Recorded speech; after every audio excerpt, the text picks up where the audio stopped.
Assalamualaikum warahmatullahi wabarakatuh.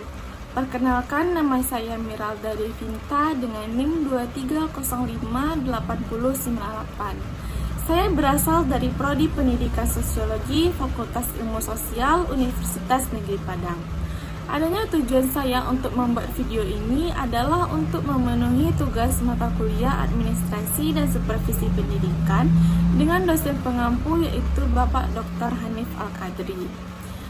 Nah, di sini saya akan menganalisis video tentang administrasi sarana dan prasarana pendidikan yang telah dipaparkan oleh Bapak.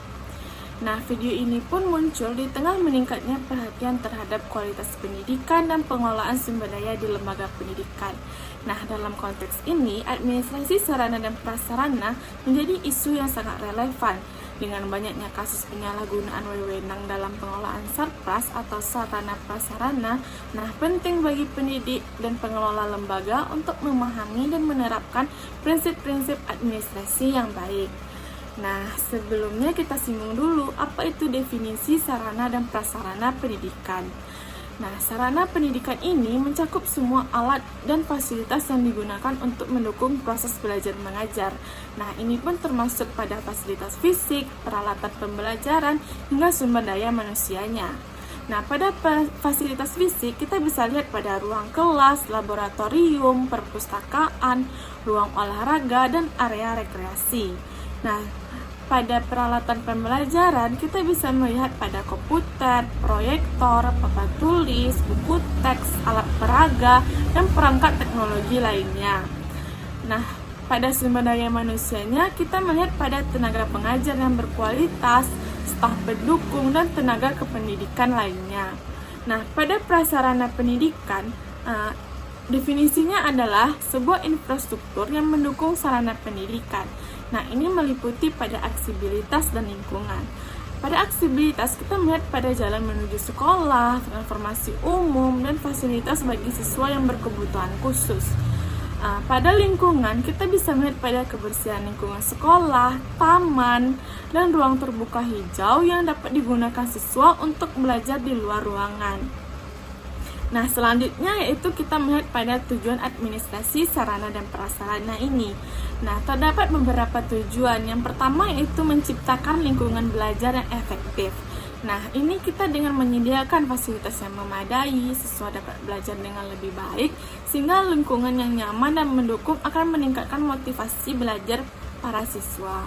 Nah, yaitu yang kedua adalah mendukung proses pembelajaran, di mana sarana dan prasarana ini yang baik memungkinkan guru untuk mengajar dengan lebih efektif, misalnya pada laboratorium sains yang lengkap memungkinkan siswa melakukan eksperimen secara langsung dan dapat dilakukan dengan secara langsung tanpa perlu penungguan selanjutnya.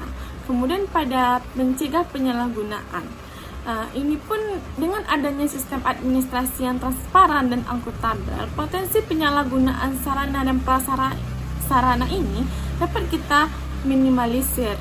Nah, pengelolaan yang baik juga berkontribusi pada penggunaan anggaran yang tepat pada sasaran. Nah, selanjutnya yaitu meningkatkan kualitas pendidikan. Nah, sarana prasarana ini dikelola dengan baik untuk berkontribusi pada peningkatan kualitas pendidikan secara keseluruhan. Nah, hal ini pun akan berdampak pada prestasi akademik siswa. Nah, kita melihat lagi pada poin proses administrasi sarana dan prasarana ini. Proses administrasi sarpras ini melibatkan beberapa langkah penting. Yang pertama yaitu perencanaan. Nah, perencanaan adalah langkah awal dalam administrasi sarana dan prasarana. Dalam tahap ini, kita menganalisis sebuah kebutuhan yang dimana melakukan survei untuk meningkatkan kebutuhan sarana dan prasarana berdasarkan kurikulum dan jumlah siswa. Nah, yang kedua kita melakukan penganggaran, yang dimana untuk menyusun anggaran demi pengadaan sarana prasarana baru atau pemeliharaan sarpras yang sudah ada. Kemudian yaitu pengadaan. Setelah kita melakukan perencanaan tersebut, kita melakukan tahap selanjutnya yaitu tahap pengadaan, yang dimana kita melakukan pemilihan vendor. Pemilihan vendor ini bisa kita lihat pada memilih penyedia barang atau jasa, berdasarkan kriteria tertentu seperti kualitas, harga, dan reputasi dari penyedia barang tersebut. Kemudian yaitu proses pembelian, yang dimana kita melakukan pembelian sesuai dengan prosedur yang telah ditetapkan untuk memastikan transparansi. Nah, yang ketiga itu adalah pengawasan. Pengawasan adalah tahap penting untuk memastikan bahwa sarana dan prasarana ini digunakan sesuai dengan tujuan. Nah, terdapat beberapa poin. Yang pertama yaitu monitoring penggunaan. Nah, di mana memastikan bahwa semua fasilitas digunakan secara optimal oleh siswa dan guru.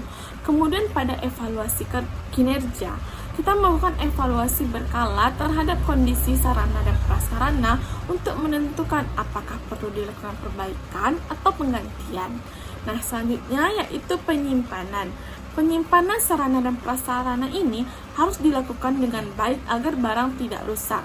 Nah, terdapat poin juga. Yang pertama yaitu inventarisasi barang, yang dimana kita mencatat semua barang yang dimiliki lembaga pendidikan agar mudah untuk dilacak apakah barang itu hilang atau barang itu rusak atau bagaimana.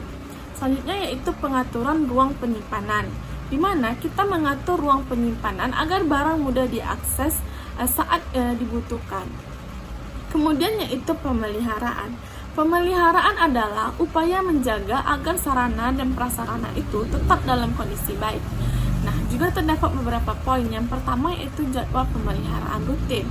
Nah, kita itu menyusun jadwal pemeliharaan untuk semua fasilitas agar tetap berfungsi dengan baik.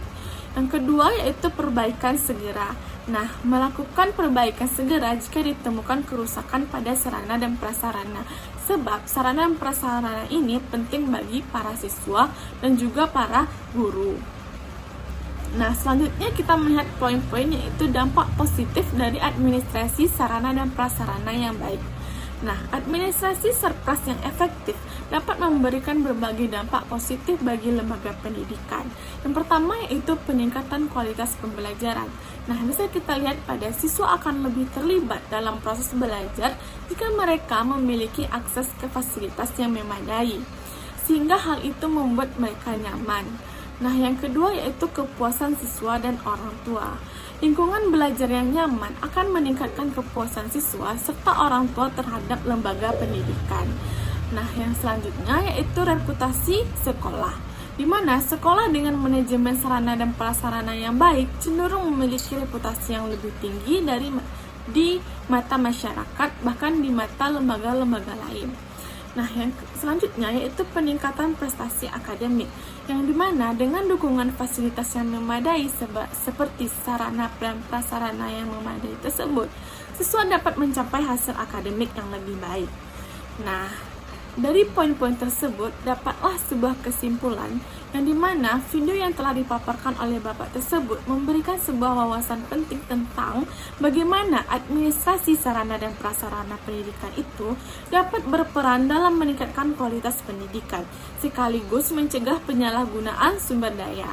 Nah, dengan menerapkan prinsip-prinsip administrasi yang baik, lembaga pendidikan tidak hanya dapat menciptakan lingkungan belajar yang kondusif, tetapi juga memastikan bahwa setiap sumber daya digunakan secara efisien demi kepentingan siswa. Nah, ini adalah tantangan bagi semua pemangku kepentingan dalam dunia pendidikan untuk terus berupaya meningkatkan sistem administrasi sarana dan prasarana ini demi masa depan pendidikan yang lebih baik. Dan ini juga bukan tanggung jawab para staf ataupun pendidik saja, dan ini juga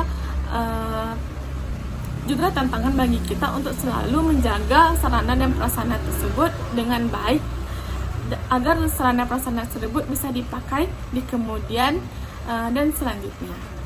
Terima kasih. Itulah video analisis yang dapat saya sampaikan. Kurang dan lebih tolong dimaafkan. Saya akhiri dengan wabillahi taufiq wal hidayah. Wassalamualaikum warahmatullahi wabarakatuh.